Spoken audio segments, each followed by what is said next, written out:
Hi friends, இன்னைக்கு என்ன செய்யலான்னு பார்க்கலாங்களா? நான் ஒரு உப்புமா தான் செய்ய போகிறேன். அதுக்காக ஒரு கடாயில் எண்ணெய் போட்டுக்குங்க, கடுகு கொஞ்சம் போட்டுக்குங்க, ஜீரகம், கடலைப்பருப்பு, ஒரு கொத்து கருவேப்பிலை, இங்கே பாருங்கள் ஒரு 5-6 பச்சை மிளகா,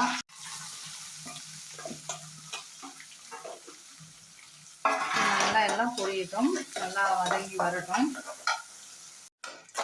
இது பாருங்கள், நீங்கள் இதில் வேணும்னா முந்திரி இது மாதிரி கூட போட்டுக்கலாம். இது நம்ம ஹெல்த்தியாக சாப்பிட்றதுக்காக தான் செய்யுது. அதனால் நான் முந்திரிலாம் போடல. உப்பு போட்டுக்குங்க. உப்பு போட்டு நல்லா கொஞ்சம் வதக்கி விடுங்க. வெங்காயம்லாம் ஓரளவுக்கு வதங்கிடுச்சு. இந்த அளவுக்கு நம்ம வதங்கினாலே போதுங்க. பாருங்கள், இப்போ தண்ணி ஊற்றிடலாம். நான் இந்த சொம்பால் ஒரு சொம்பு ஊற்றுறேன். நான் என்ன செய்ய போகிறேன்னா ராகி சேமியா செய்ய போகிறேன்.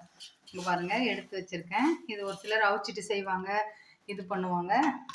இன்னும் கொஞ்சம் கூட தண்ணி நம்ம விட்டுக்கலாம், கொஞ்சமாக விடலாம். இன்னும் ஒரு 1/4 சொம்பு விடுறேன். இது நல்லா கொதிக்கட்டும். என் பொண்ணு கேட்குறா முந்திரி எப்போ அன்ஹெல்தி ஆச்சுன்னு. அன்ஹெல்தி நான் சொல்ல வரேங்க ஃப்ரெண்ட்ஸ். அது முந்திரி நம்ம கொலஸ்ட்ரால், நம்ம வெயிட் லாஸ்க்கு, நம்ம சுகர் பேஷண்ட் அது மாதிரி அதுக்காக நான் சொல்ல வந்தேன். நீங்கள் வேணுன்னா சேர்த்துக்கலாம். நல்லா கொதிச்சிட்டு இருக்கு. இது எங்கள் ஊரில் இருந்த சேமியா. இது எங்கள் ஊரில் ஒரு ஃபேக்ட்ரி இருக்குது. நான் போனேன்னா வீடியோ எடுத்து போகிறேன். அங்கே வாங்கியிருந்த ராகி சேமியா தான் இது. இது தண்ணி ஒரு சிலர் அவிச்சிட்டு செய்வாங்க. அது மாதிரி எனக்கு இது கம்ஃபர்டபுளாக இருக்கும். நான் எப்பயுமே இப்படி தான் செய்வேன். எல்லாமே சேர்த்துருங்க. சேர்த்துட்டு நல்லா கிளறி விடுங்க. நம்ம தண்ணி பக்குவம் கரெக்டாக வச்சுட்டோன்னா இது நமக்கு ஒன்றுமே ஆகாது. நம்ம அவிச்சிட்டு செய்கிற மாதிரி, அது ஸ்வீட் சேமியானா அந்த மாதிரி செய்யலாம்.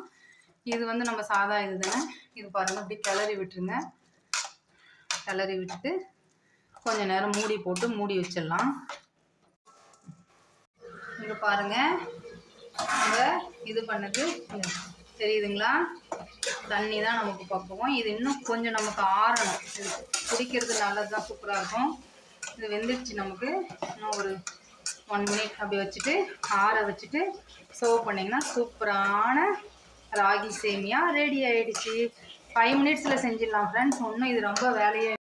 இது பாருங்கள், இது ஆறிச்சுன்னா இன்னும் உதிரி உதிரியாக அப்படியே தனித்தனியாக வரும்.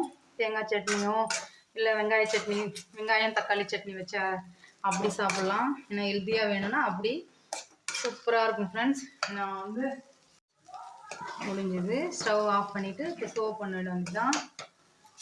பச்சை மிளகா நான் பிஞ்சு மிளகாவாக போட்டிருக்கேன். சூப்பராக தெரியுதுங்களா? எவ்வளோ அழகாக வந்துருக்குது. சூப்பராக ஹெல்த்தியான ஒரு சேமியா, ராகி சேமியா ரெடி ஆகிடுச்சு. இதில் ஒரு சட்னியோ ஏதோ ஒன்று வச்சு சாப்பிட்டு பாருங்கள். செம்ம டேஸ்ட்டாக இருக்கும். லைக் பண்ணுங்கள், ஷேர் பண்ணுங்கள், சப்ஸ்கிரைப் பண்ணுங்கள். நெக்ஸ்ட் வீடியோவில் பார்க்கலாம். பாய்.